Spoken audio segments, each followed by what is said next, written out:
Hey everyone, I want to talk about a video that caught my attention this week. This, short from Lakepointe Church, titled "The Command in Romans 13 That Lawless Nations Break."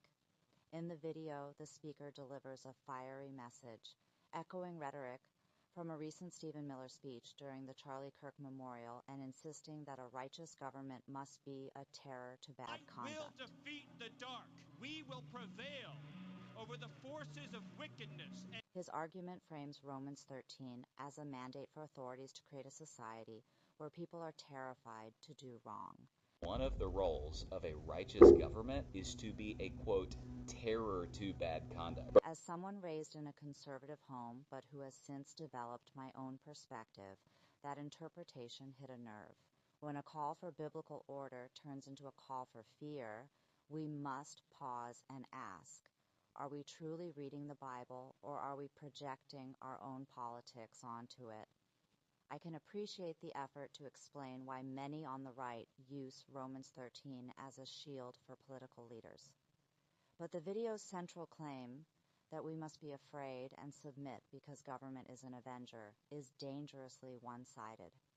It leans heavily on obedience while completely ignoring the limits Scripture itself places on earthly authority. To understand those limits, we need to translate them back to the original Greek language that Paul used when writing the Scripture we discuss today.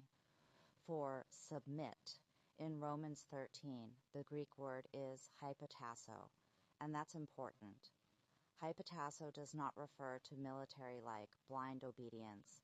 It speaks of voluntary cooperation for the sake of order, of organizing oneself within a system to prevent chaos, not endorsing tyranny. This matters even more when we recall that Paul wrote Romans 13 during the reign of Nero, one of history's most notorious tyrants. Paul wasn't excusing Nero, he was protecting the early church from persecution. This brings us to the ultimate limit. When rulers contradict God's law, believers must resist. Acts 5:29 is explicit. We must obey God rather than men. Authority is legitimate only when it serves the good. When authority promotes injustice, it loses its legitimacy. When we read Romans 13 as a whole, Paul's message forms a threefold command that goes far beyond fear. 1. Submit for the sake of order, the rightful role of good government. 2. Let love fulfill the law, verses 8 to 10, because cruelty cannot be justified under the banner of order. 3. Wake up and